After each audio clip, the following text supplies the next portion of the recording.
of that review discussion process. We then move to a summary of this report, where we will work with organizations and work with the systems and say, based on what the scan has revealed, and based on what we're hearing from, those individuals who are engaged and who are involved, these would be, some suggested areas to work on. Somebody may say, or the scan may reveal that, Keith, we can't ever get our data correct, or our data is inaccurate.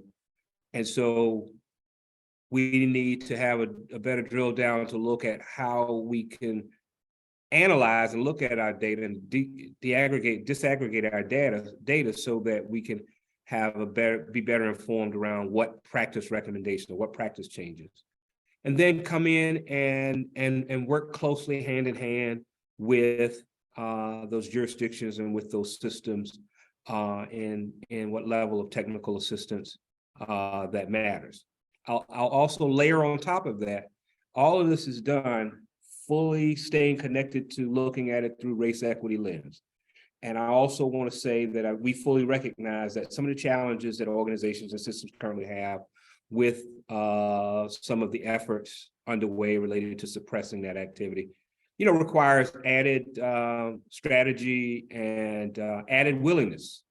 And so if there are organizations, jurisdictions out there who have the will, we believe that we can assist and we can support. So that's kind of the process.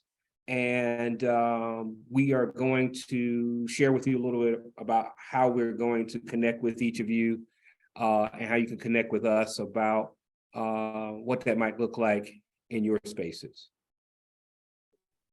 Thanks, Keith.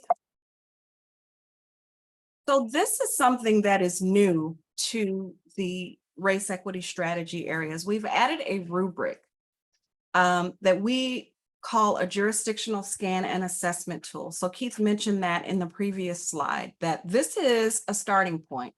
So this is the opportunity for the organization to really examine each strategy area and assign a rating based on the evidence that exists in that particular strategy area. So you see here that we are focusing on prevention services in this particular strategy area, which is child welfare intervention, child neglect intervention. The corresponding objective is for us to identify the elements of a continuum of care that addresses child neglect intervention from a preventative, mitigation, recovery, and anti-racist lens. So that is what we're looking for. And we're, again, looking to partner with you. We want organizations to complete this. It can be a team that completes it. It can be the executive that completes it. But then we'd like to come in and discuss this with you. What does this mean to you as you think about all of the strategy areas? This is one way that you can determine a priority for which strategy areas you really want to focus on at a particular time. So, as Keith mentioned, the 12 strategy areas are all important. We do put them in somewhat of a priority order, in that we want you to first think about data, right? That's our first strategy area, disaggregating it. Then we want you to pay attention to how the services are financed, right? Are we using all the available resources to support families? And then we get to the third strategy area, which is the child neglect intervention. We go from there to kinship, because if a child has to come into care, they should be with family. And if they're in care, parent engagement needs to be the priority. So parent engagement is strategy number 5. Community engagement for family support is strategy number 6. So there's a priority order indicating what organizations need to emphasize, right? As you think about your race equity journey. But it's not something that we expect or advise you to do all at once, not all 12, right? Use the rubric and work with us to determine the priority and the sequencing specific to your organization. So, Orande? Indeed, indeed. So a couple of things I want to acknowledge. One is that, you know, all these institutions are not static. When I first started working in the field, some of the conversations that were happening were around sort of creating more flexibility for relatives who have been incarcerated to play some role in caregiving in those instances where it makes the most sense. And so I say that because there have been some real progress in terms of policies and sort of loosening some of those standards, and some of the conversations that we hear and see today is sort of going back to some of those same conversations that were happening about 20, 25 years ago. And so in that sense, just acknowledging that our systems are not static and they're always changing, and sometimes making progress and sometimes regressing. And so in that context, I know we've shared a lot, and I'm just curious, you know, if for those of you who are listening, as you think about whether it's your institution or if your institution is working alongside a public agency, and it could be child welfare, it could be one of the other human service agencies or others. But as you sort of listen to this, and especially as you reflect on the racial equity strategy areas, what would you say are some of the things that are sort of coming up for you, either in your institutions or in the jurisdiction that you all are working in? And if you would mind sort of putting some of that in the chat. Just curious about what's coming up for you all. Any of these areas that seem particularly relevant.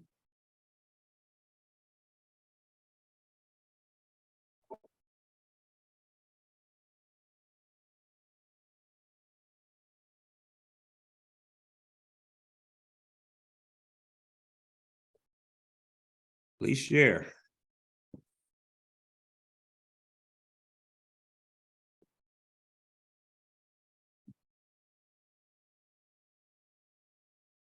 Kinship. Kinship. Indeed, there continue to be detractors.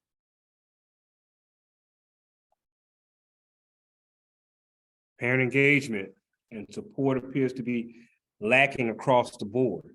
I think, Angela, sometimes there's that struggle, or we hear that there's a struggle around what engagement actually means. Does it mean that I met with a family 5 times and therefore I'm engaged? But once again, their circumstances hadn't changed. So I think also getting to an understanding about what engagement means is quid pro quo. You know, we need to understand what we're giving and what we're taking, and that we can jointly see through similar lens. Yes. I know that engagement from a parent perspective is that as a birth parent, I need to be engaged by that caseworker, not the parent partner mentor, not the peer mentor, whatever they choose to label them within their service. I need to be engaged by that caseworker who holds my family's future in their hands. I don't need a middleman. I don't necessarily need a foster parent mentor to mini social work me. Just being real clear on that. We want to keep engagement, family engagement, separate with racial equity, but to include both of them in tandem as we're working towards equity, racial equity, and inclusion of both. And systems are missing the mark. there. And I don't even know that they're missing the mark. I think they're dodging the mark. And this has been happening for decades. And just like the disproportionate numbers haven't changed, what, in how many years? 60? Neither has engagement over the last 20, at least. So how do we make sure or ensure that that is one of the main strategies for RESA? Thanks, Angela. Ron, it appears that we have lots of comments around that whole community engagement and family support. I know Sister Vivian shared that oftentimes community and family engagement, that we don't elevate or lift, and celebrate with families. Vivian, I'll just share, I've had lots of conversations with agencies, organizations, and jurisdictions who are setting forth, talking about doing needs assessment. And I'm asking them, can you transform your language and your efforts? Why can't we do gift assessments? That there are gifts in communities that we talk about going into, or we're working with. There are already gifts there. How can we maximize on the gifts that are there that lead to greater support and to greater outcomes for those who are served? Exactly. Thank you. And also want to acknowledge that Vivian Drayton is a former BACW board member, and we so appreciate her joining us today and adding her critical voice. She is a warrior for families. So thank you. And thank you also, Thank you. Angela Braxton, for sharing your perspective as a parent and family engagement advocate. And that's only a part of what you do. So, but it's critical though that we keep these issues on the table, because as has been said, the way we're working isn't working, right? How can we transform systems so that we're not harming families? Yeah, and Yakisi, one of the other things that I'll add, and some of our experiences has been as we work with agencies, jurisdictions, and organizations, we find that through discussions, sometimes we have to get to a RESA parent engagement and support 2.0. And when I say that is that in some jurisdictions, it's determined that there is a lack of attention to fathers being engaged, and that perhaps is a priority focus that should be undertaken, and that while it's not listed specifically as a particular strategy area, it can be an offset or an offshoot of some of the conversations around and with some of the RESA strategy areas. Yeah. So I just wanted to elevate that it's not just limited, but here's the starting places for some of those conversations. I also, and before Kirsten gets off, I want to elevate the great work that's being done from the preventative lens. This is not just focused for child welfare, but for human service agencies throughout the continuum, throughout the gamut, because you impact the lives of children, families, and communities. And we thank Prevent Child Abuse America for the work that they do as well. Keith, one thing that I would add, especially thinking about sort of the intersection in some ways of community engagement and then some of the other strategy areas. And it sort of ties back to the conversation about sort of racism and how it shows up, and racism oftentimes in more subtle, or some would say unintentional ways. But just as an example, the relationship between community engagement, sort of engaging community partners, knowing what community resources are out there, and then the work that's happening in schools. And so I remember really great work that was happening in Connecticut. I'm not sure if that work is still happening, but it was really exciting as they started to unfold that work. but they were looking at the reports that were coming in from schools and trying to figure out sort of what's underneath that. And what they discovered is that kids didn't have coats, or kids weren't eating meals, or kids weren't getting sufficient sleep or rest or some other things, or comments about housing. And so, you know, not social workers, teachers or counselors at the school didn't really know where else can we sort of go to get some of these supports that some of these young people need. And so the natural go-to for them, not because they were trying to do anything harmful, but it was the child welfare agency. It was CPS. That was the only real way they knew how to sort of access services. And so the response tended to be more punitive. And so what the public agency did in that case is set up a partnership where they had social workers, you know, sort of embedded and engaged at the school. And the educators acknowledged, and the administrators, they didn't really know what else was out there. And so they went through an entire process to find out who are all the community partners out there, what kind of resources are available, and probably 80% that they weren't aware of.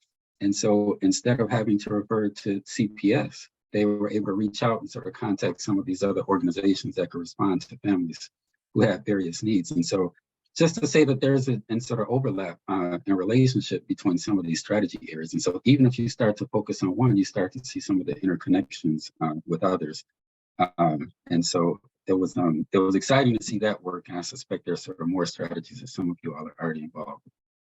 Right. And and thank you, Arani. And I think the other thing that we do is we try not to start from that deficit model when we engage with communities and systems and agencies, because, you know, some of our work and some of our experiences has shown where, you know, I recall working with jurisdiction, and they thought that they were doing very poorly in the space of finances and tying all the resources together, and that their data may have been off. But when we got in and we had the conversations, they were actually doing extremely well, and that we, you know, congratulated them for the work that they were doing, and that it is a great start, and that perhaps they can shift some of their review and their priority in some of the other RESA areas, and how it impacts from that positive side of the things that they're doing.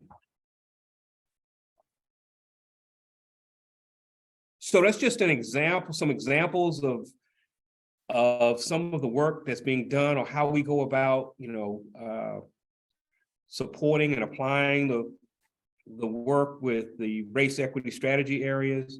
And we offer that to you on this call. We offer that to the jurisdictions and the systems that you're working with. We ask you to leave and to think about how this shows up in the places and spaces that are being impacted where there are children, families, and communities. Yakisi, what?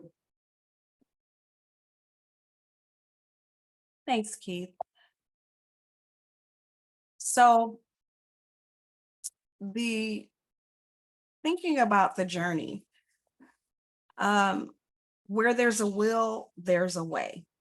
So Keith always says that we have to have the will to change practices and policies that negatively affect children, families, and communities. So this is something that we emphasize here, because for those of you who are in public organizations, you may have noticed that depending on who is at the helm, either of the agency or a political elected official who appoints agency administrators, depending on who those people are, the priorities shift. And so in many jurisdictions, we've seen excellent strategies implemented, but they don't continue, which is why we don't see the continuing decrease in the number of African-American children in the system, right? So that we could get to the point where we're not overrepresented. That has not happened. It's a will issue, right? And so that's something that's important to note. And so when you have a situation like that, one that that runs counter to what we know is best for children and families, you need some ideas, some strategies on how to address that. RESA is a great way to start, because we start where you are within your agency and then talk about how to add those elements that have been identified as best practice so that we can get to a point of transformation in the system. It's not easy, but it's essential. And we owe that to our children and our families. So our next step. So you all have identified some areas, not all of you, but some of you. And we will contact you. We want to follow up with you. We also are, as I mentioned earlier, we'll be providing some drill down webinars on each of the RESA areas. You may contact us via the BACW website at blackadministratorsinchildwelfare.org. And we hope that these contacts result in a formal engagement relationship with BACW to begin your journey. Keith and Arande, we have about 11 more minutes before our time is up. Okay, Arande, I'll let you share and then I'll close. Well, I really just want to make an appreciation for people's participation, and probably most of all for the work that you all are doing every day. These dynamics are not new. These conversations certainly are not new. One of the sort of conversations that is sort of happening is, and I sort of referenced this a little bit, is that these things are cyclical in many ways. And so agencies, and I'm saying the range of agencies that are out there charged with supporting families and young people are not perfect. And some really make progress in some areas, and that progress may last for a little bit of time, but when there's a shift in leadership, or there's a shift at other sort of areas of an organization, then you see, it's like any other organization, we revert back to some of the things that we're most familiar with. And so just an appreciation for the work that you all are doing. I think another thing that I would say is, sort of thinking back about some of the context setting at the beginning, is this whole thing about policies and practices and then hearts and minds. And I think the thing that I'll sort of end with is, it's not either or. And I think Keith was getting at some of this as well. It's not either or. And so to the point of, some of the progress that agencies make not being sustainable, and even some of the leadership shifts that may account for some of that, we can do the hearts and minds work, which is really, really important work in its own terms. But if it doesn't somehow have an impact on how the organization or institution functions, then it's not too much benefit to children and young people and families that are coming in contact with these institutions and systems. And at the same time, if you do the policy and practice work, but you have not changed the way people fundamentally think about and in some ways judge families, then you can have those policy shifts, but it's not really embedding because people haven't really taken to it, and it's not really grounded in the way people think about families. And so both sides of the work are important. And so I think you'll find, opportunities to engage in all of that work as you begin to engage some of these racial equity strategy areas. And so just an encouragement to reach out and take advantage of, opportunities to do some consultation with Black Administrators in Child Welfare, the only organization in the country that is exclusively and explicitly focused on improving outcomes for Black children and families caught up in these systems. And so thank you all. Keith? Thank you, Arande. Thank you, Yakisiwe. And great thank you to everyone who participated here today just by joining.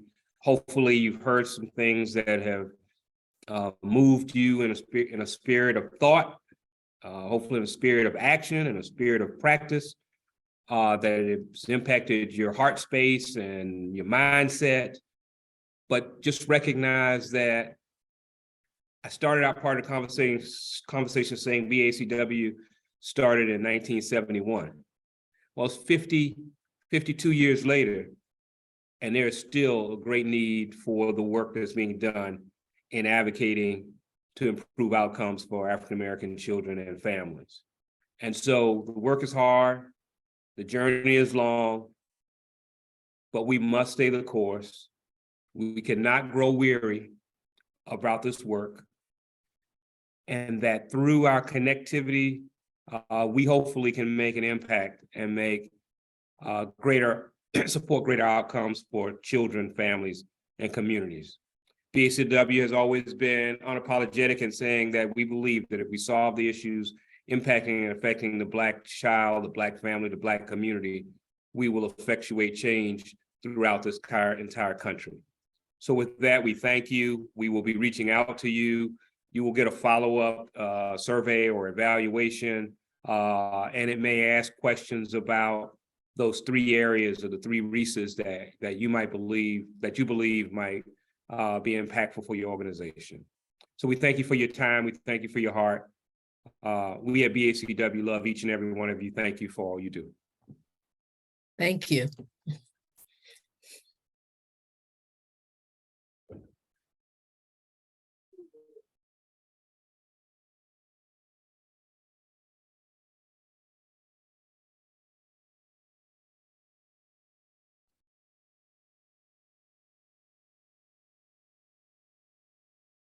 Right. Lisa, Keith, Arande.